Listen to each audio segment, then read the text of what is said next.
my garden this year, and as you can see, things are off to a rocky start. So I have cultivated the 4 raised beds, and as you can see, there are a lot of weeds that have overtaken some of these beds. But there's some good stuff happening here too, and we can take a closer look at what's going on. So the tomatoes this year have actually done not too badly, given the fact that it's been raining this whole time. And you can see it's actually not too bad for late May. And we had a lot of cold weather here, so I'm actually surprised it's coming out the way it is. Last year we had a little bit of blight on the leaves.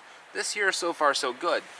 The onions are doing okay, not as well as I expected, but I attribute that to the weeds here. There is just a lot of weeds. Look at all the weeds we have here. It's amazing how much there is.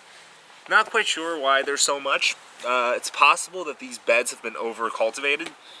It's also possible that it's just the natural cycle of things. I'm thinking next year I can try some mulching techniques that might bring the weeds down a little bit. But so far, I want to see where this takes it. I mean, it could be that a lot of the crops would be choked off. It might be that the weeds are doing something useful, maybe putting some micronutrients back into the soil. So we'll see. Now, this year I tried planting some cabbages and also some broccoli in one of my beds. And surprisingly, it's been doing pretty well. As you can see, here are some broccoli heads. We've been eating that for quite a few meals already, and they're just getting ready to bolt. Now, normally, broccoli around here should bolt around mid-May. This year, it's late May, mainly because of the cold weather that we have. But as you can see, if you plan the crops correctly, you're going to get some. I mean, you're definitely going to get some crops, even in a bad year.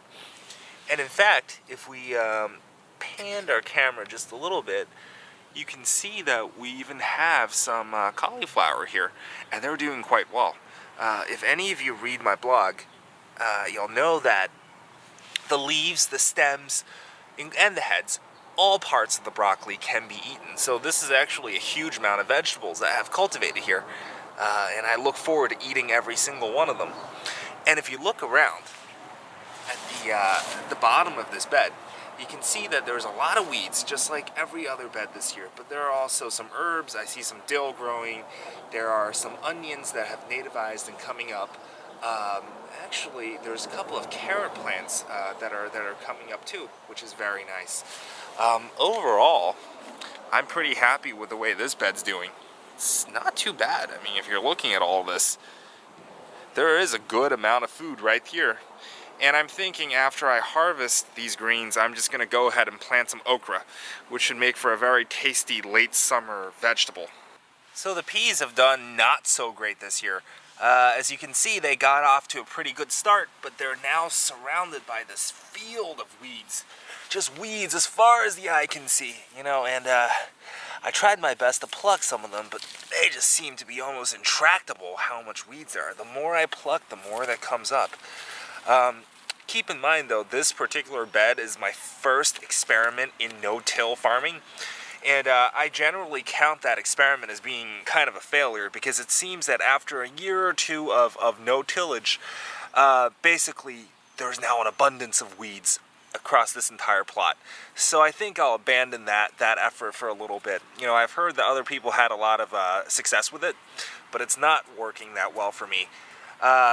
The other thing to note is I'm going to succeed the peas once they come out and bear fruit with beans. And pole beans generally produce very, very well.